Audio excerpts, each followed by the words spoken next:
વિશ્વ પર્યાવરણ દિવસની ઉજવણીના ભાગરૂપે અંકલેશ્વર ઉદ્યોગ મંડળ, જીઆઈડીસી અને ગુજરાત પ્રદૂષણ નિયંત્રણ બોર્ડના સંયુક્ત ઉપક્રમે નવનિર્મિત ટ્રાન્સપોર્ટ નગર ખાતે વૃક્ષારોપણ કાર્યક્રમ યોજાયો હતો. પર્યાવરણ સંરક્ષણ અને હરિયાળું ઔદ્યોગિક ક્ષેત્ર નિર્માણના સંકલ્પ સાથે આયોજિત આ કાર્યક્રમમાં મોટી સંખ્યામાં ઉદ્યોગ અગ્રણીઓ અને અધિકારીઓ ઉપસ્થિત રહ્યા હતા.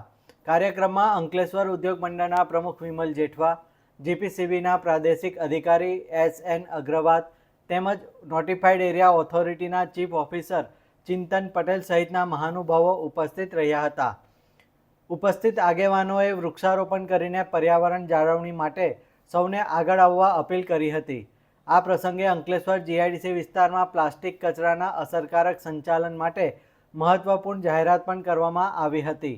સમગ્ર જીઆઈડીસી વિસ્તારમાં કુલ 24 સ્થળોએ પ્લાસ્ટિક બોટલોના સંગ્રહ માટે વિશેષ બોક્સ મૂકવામાં આવશે. આ પહેલનો હેતુ પ્લાસ્ટિક કચરાના યોગ્ય નિકાલ સાથે પર્યાવરણ પ્રદૂષણ ઘટાડવાનો છે. જોગસ પાર્ક, કમલમ ગાર્ડન, માનવ મંદિર, જયાબેન મોદી હોસ્પિટલ સહિતના જાહેર સ્થળોએ પ્લાસ્ટિક બોટલ એકત્રિત કરવા માટેના બોક્સ સ્થાપિત કરવામાં આવશે.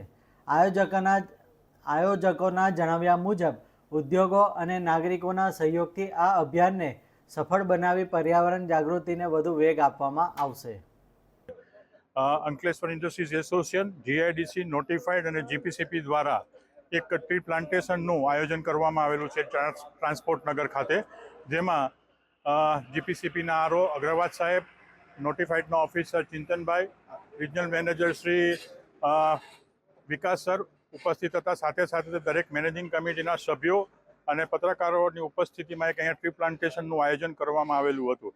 અને આપણા લોકલાડીલા માનનીય મુખ્યમંત્રી અને પ્રધાનમંત્રી શ્રી નરેન્દ્રભાઈ મોદીનું જે સ્વચ્છ ભારતનું અભિયાન છે, એના ભાગરૂપે આપણે જીઆઈડીસી વસાહત ખાતે એક પ્લાસ્ટિક વેસ્ટ બોટલના કેજ મૂકવામાં આવ્યા છે, જે Kamalam park, joggers park, COP7, Jayaben Modi hospital, Manav Mandir, એટલે લગભગ 24 જગ્યાએ આપણે આવા કેજ મૂકશું, જેથી કરી અને એક અવેરનેસ આવે કે આપણે પ્લાસ્ટિકનો વેસ્ટ ગમે ત્યાં ફેંકીએ નહીં અને આપણામાં જાગૃતિ ફેલાય. તો વસાહતના દરેક મિત્રોને વિનંતી કે આ કેજનો ઉપયોગ કરજો, જેથી કરીને આપણે સ્વચ્છતાના ભાગરૂપે એક અનેરું પગલું જે શરૂઆત કરી છે એમાં આપણને સફળતા મળે.